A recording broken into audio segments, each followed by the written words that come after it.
After the disaster of the Rich Kotite era, the New York Jets made the best and smartest decision in their franchise history when they hired Bill Parcells as their head coach.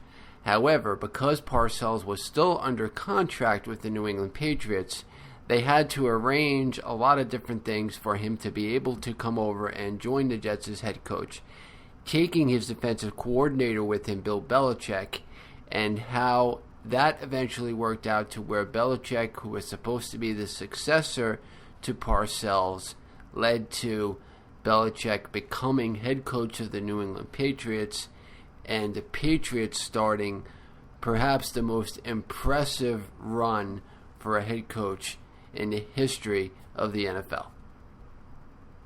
Bill Parcells, going back to Bill Parcells, he coached the Patriots from 1992 to 1996, and he led New England to the Super Bowl in his final season as head coach in 96. Now, Parcells originally signed a 5-year deal to coach the Patriots, but he had his deal reworked so he would be able to leave after his 4th year. However, his contract also stated that he was not able to coach anywhere else for that 5th year, while he essentially was still under contract with New England. So a big reason why Parcells didn't want to coach that 5th season was he had some disagreements with Bob Kraft. And one of the main disagreements was he didn't feel like he had a big enough say in some personnel decisions. I know when they drafted Kerry Glenn in the 1996 NFL draft at wide receiver, Parcells didn't want him, and he was overruled in the draft room by Kraft. So Parcells definitely wanted more. He came up with the famous line where if you're going to cook the meal, you might as well be able to shop for the groceries. So after the 96 season and leading the Pats to the Super Bowl, Parcells quit. And in comes Jets owner Leon Hess, originally now hiring Parcells in an advisory role, since Parcells is not allowed to coach any other team but the Patriots for 1997.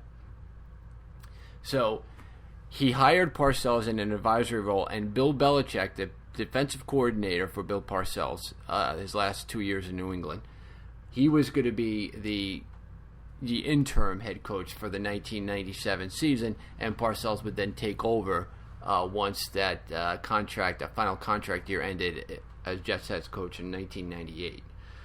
So, realizing that this was just a joke, the NFL commissioner at the time worked out a compensation deal with the Jets in New England that saw the Patriots get the Jets' 3rd and 4th round picks in 1997, a 2nd round pick in 1998, and a 1st round pick in 1999, which then allowed Parcells, it freed Parcells from his contractual obligations and allowed him to coach the Jets in 1997. So instead of Belichick coaching for 97 and then giving the job to Parcells in 98, which really, I don't know if that's ever been done. I mean, that would have just been a really awkward thing to do.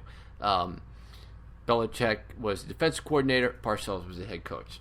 So, now, fast forward to the 1999 season, when Parcells, after his 3rd season as full-time head coach of the Jets, suddenly resigns. Okay, Jets go 8-8. At that time, when the 1999 season ended, they had played without Vinny Testaverde. They looked like one of the best teams in the AFC. I still believe if Parcells would have stayed as head coach for the 2000 season, the Jets would have been the Super Bowl favorite coming out of the AFC. But that didn't happen. Parcells quits after the 1999 season. Part of the agreement when Parcells took over as head coach was that when he retired, that Bill Belichick would take over as head coach. It would just follow as, day into night. So the other thing going on at the time, though, that was made Belichick a little uneasy was the Jets' ownership situation was just a little unstable because Leon Hess had died, and the Jets still had not found another owner. Okay, but we'll get into the rest of that later. But I mean, it's not like they were going to move and were about to be blown up. I mean, they were still pretty stable. It's just that it's not as stable as if you had a real owner there. So anyway. Belichick, he felt a little bit uneasy, even though the agreement was that he would take head coach. When they hold a press conference that was supposed to announce Belichick as the head coach, even though he had already accepted the job as head coach because he naturally took it over once Parcells retired.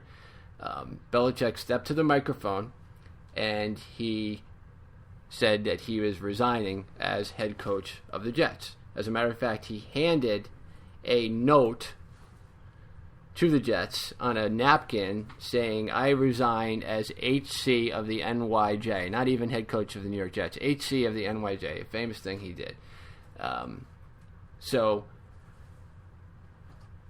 essentially what had happened was during that day where Parcells announced his retirement and Belichick, just assumed the head coaching responsibilities, Bob Kraft got to him, and he made a backhanded deal in my mind because he wasn't supposed to have any contact with Belichick because he was under contract for another team.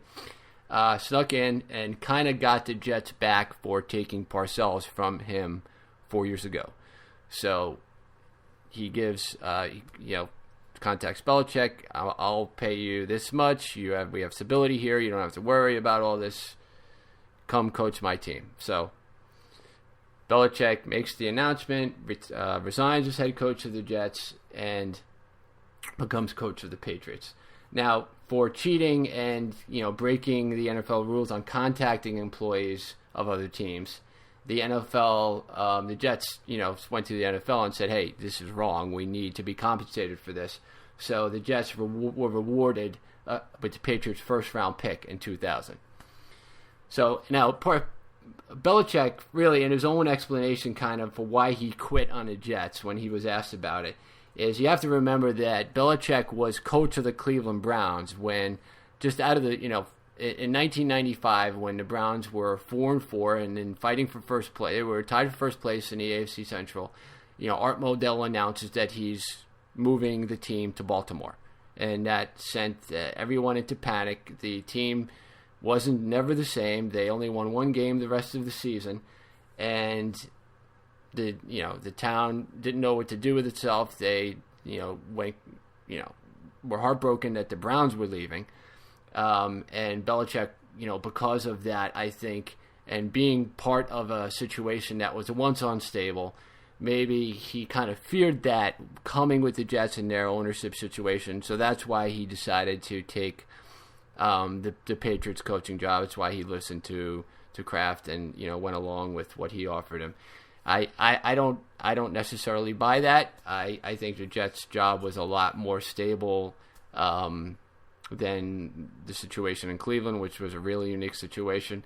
So now knowing all the things we know about Belichick now, I doubt that was even much of a reason why he decided to resign. I'm sure it was because Kraft paid him enough money, more money than maybe the Jets did, or that type of thing. But there is that little bit of an explanation as to why maybe he was a little bit afraid of the uncertainty with the Jets ownership situation.